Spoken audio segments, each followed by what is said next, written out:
He was barely in college, but he already looked like someone life had chewed on and spat back out. Tattoos wrapped around his arms. Not meaningful ones, just ink he got because it felt good to feel pain once in a while. His nights smelled like smoke and alcohol, his mornings like regret. Money followed him like a shadow. His parents lived abroad, far enough to feel important, close enough to control him with phone calls and bank transfers. They never asked how he felt. They only asked what he did wrong. That night, the police station lights burned his eyes. "You think you're invincible?" the officer snapped, slamming papers on the desk. He leaned back in the chair, jaw tight. "No." "Then why drive like that?" He shrugged.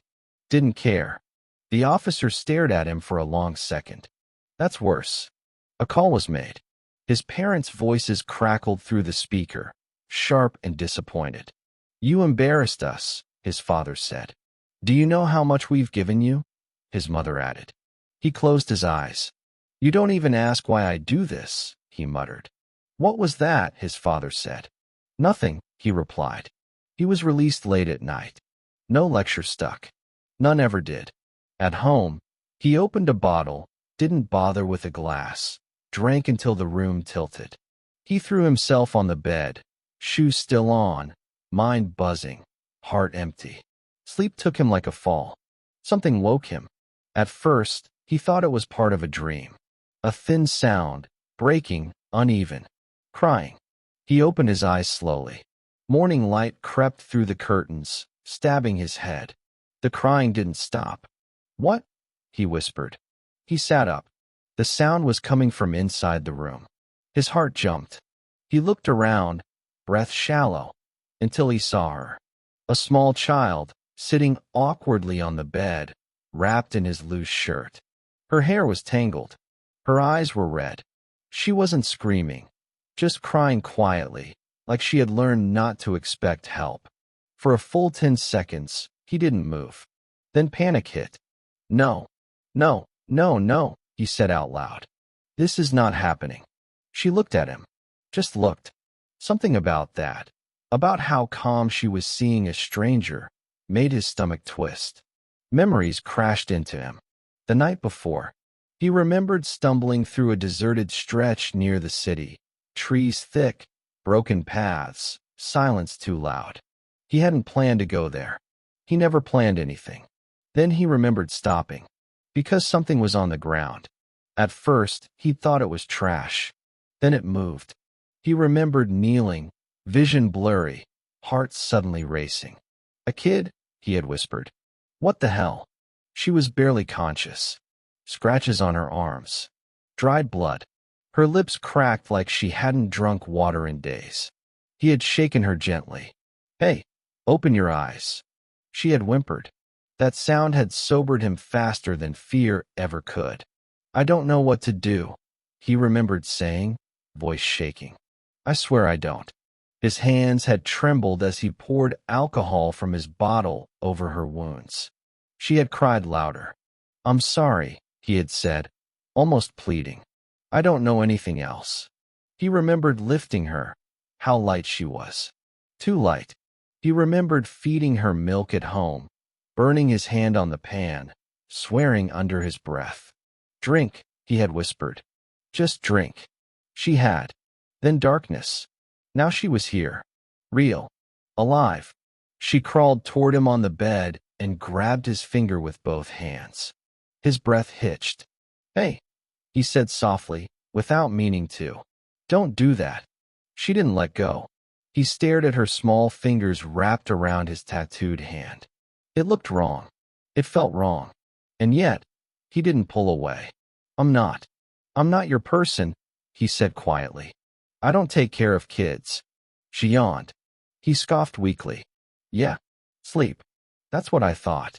He stood up, pacing the room, hands in his hair. "What am I supposed to do with you?" he muttered. She watched him like he was the only thing worth watching. Hours later, after feeding her again, after awkwardly cleaning her wounds, after sitting on the floor staring at the wall, he realized something terrifying. She wasn't scared of him. He was scared of himself. Days passed. He tried to keep distance. "Stop following me," he said one afternoon as she waddled behind him. She tripped, fell, looked up, didn't cry. He sighed, crouched down. "You're unbelievable." He picked her up. She rested her head on his shoulder like she'd done it forever. His voice came out rough. "Don't get used to this." She smiled against his neck. Something inside him cracked, but quietly. He didn't notice the change at first. That was the strange part. It wasn't like he woke up one day and decided to become responsible or kind or anything close to a father. Things just shifted slowly, like furniture being moved in the dark. Her first proper word to him came one evening when he was sitting on the floor, back against the couch, exhausted for no clear reason. She was playing with one of his old keychains, biting it, throwing it, picking it up again. He glanced at her. "You'll break it." She looked up, eyes wide, then pointed at him. "Hey." He frowned. "What?"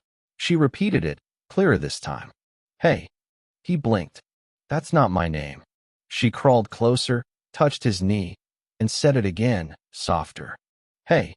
He laughed once, surprised by the sound. "That's the best you can do?" She smiled like she'd won something. From then on, Hey was what she called him. Not Dad, not Uncle, just Hey.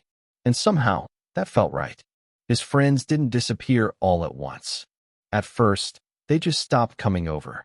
"You've changed, man," one of them said over the phone. "You never come out anymore."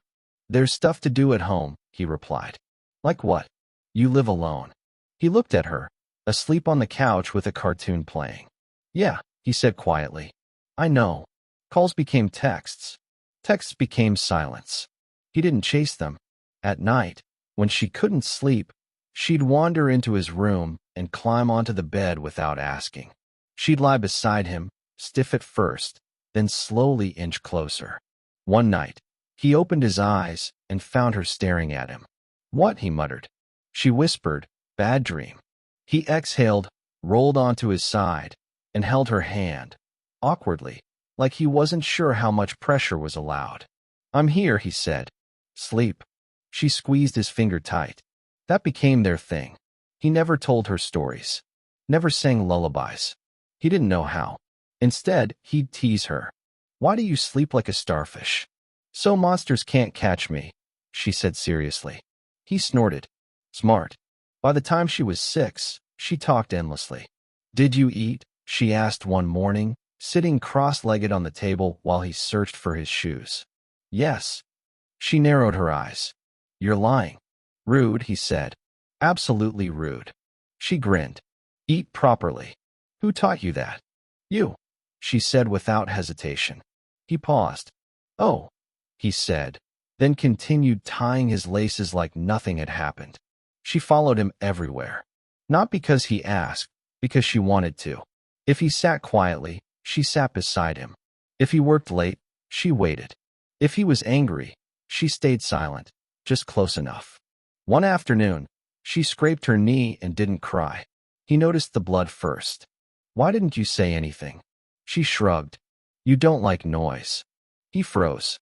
"I don't like noise," he corrected gently. "Not you." He cleaned the wound, hands careful. She watched him and said, "You're not soft." He raised an eyebrow. "Good. But you're safe," she added. His throat tightened. He didn't answer. Then came the knock. Officials. Papers. 2 adults standing behind them. She grabbed his hand immediately. He felt it. How tight her grip was. "Sir," the woman said, voice shaking. "That's our daughter." His answer came too fast. "No." The man swallowed. "We lost her. We never stopped looking." She hid behind his leg. "I don't want to go," she said quietly. He looked down at her. His chest hurt.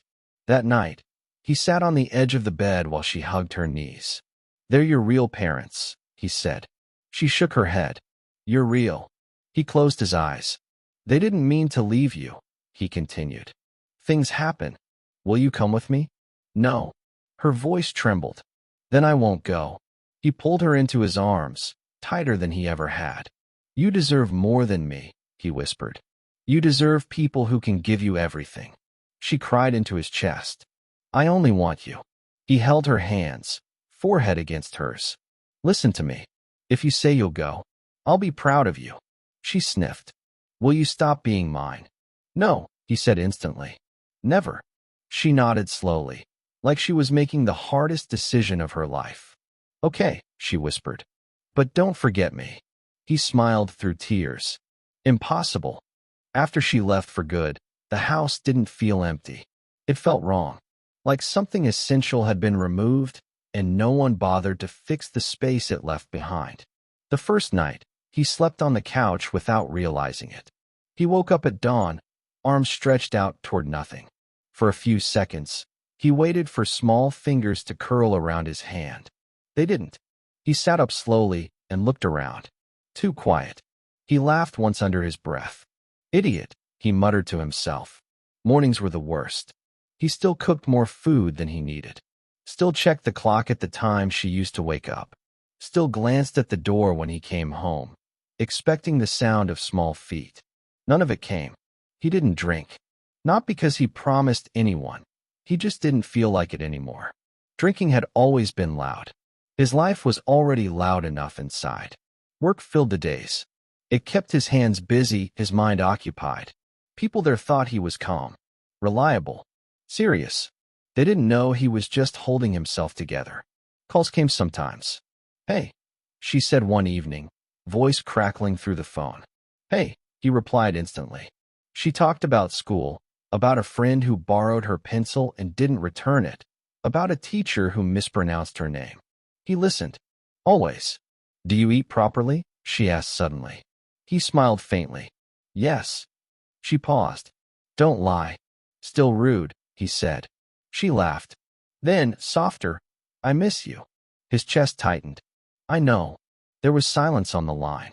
You okay? She asked. He looked at the empty room. Yeah. She didn't push. She never did. Visits became rare. When she came during holidays, she had grown a little taller each time. Her voice changed slightly.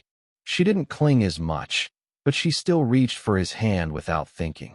One afternoon, sitting on the balcony, she said, Sometimes I feel like a guest there. He didn't answer right away. Do you tell them? He asked. She shook her head. They try. They just don't know me. He nodded. They'll learn. She studied his face. You're lonely. He scoffed lightly. You're imagining things. She leaned her head against his shoulder. You lie badly. When she left again, he stood at the doorway longer than necessary. That night, he sat on the floor, back against the bed, and stared at the wall. For the first time in years, he let the feeling hit him fully. He had been chosen once, and now he had to live with having done the right thing. Time moved forward like it didn't care. She called less. Not because she didn't love him, because life was happening. School, friends, responsibilities. He encouraged it. Don't skip things for me, he told her once. But I want to talk to you. I'll always be here, he said. Even when you're busy. She smiled through the screen. Promise. Promise. He kept it. Years passed.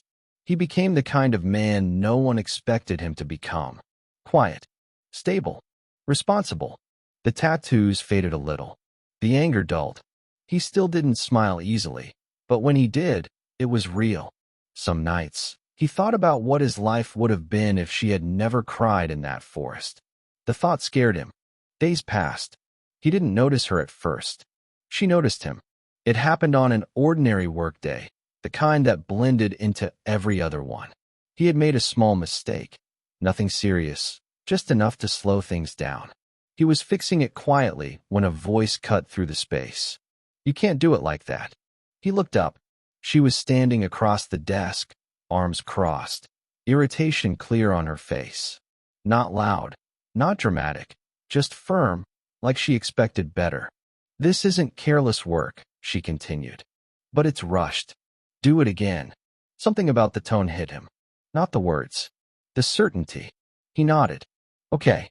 She paused, clearly expecting an argument. That's it. That's it, he said. She studied him for a second, then turned away. The rest of the day, Her presence stayed in his mind in a way he didn't understand. It wasn't attraction, not yet. It was familiarity. The way she spoke without softening herself. The way she didn't need to raise her voice to be heard. That evening, his phone rang. "Hey," his daughter said. "Hey, guess what? You finally stopped talking mid-sentence?" "Rude," she said, laughing. "No, I got first in class." He smiled fully this time. "Knew it." Then, without thinking, he said, "Someone scolded me at work today." She gasped. "Who?" "A girl." She hummed thoughtfully. "Do you like her?" "I don't know," he said honestly. "Does she sound like me?" He sighed. "Unfortunately, yes." "Then you like her," she said confidently. A pause. "Don't do anything stupid," she added. He laughed. "You're the only one allowed to control me." "I know." He asked the woman out a week later. Not in a dramatic way. Just coffee after work. She looked surprised. "Why?" He didn't lie. "You remind me of someone important." She raised an eyebrow. "That's vague." "It's true," he said. She agreed. She was sharp, patient in her own way, honest without being cruel. She didn't try to fix him. She didn't ask about his past until he offered it himself. When he told her about the child, he watched her carefully. "She's not my daughter," he said. "But she is." The woman nodded slowly. "That makes sense. You're not scared?" "No," she said. "I respect you." That was enough. The first time his daughter met her, it was awkward. They sat at the same table, 3 cups of tea between them. His daughter leaned close to him and whispered, "She's not loud." He whispered back, "That's a good thing." She studied the woman for a moment, then asked bluntly, "Do you scold him?" The woman blinked, then smiled. "Only when necessary." "Good," she said. "He needs it." He groaned. "You're both against me." "Obviously," his daughter replied.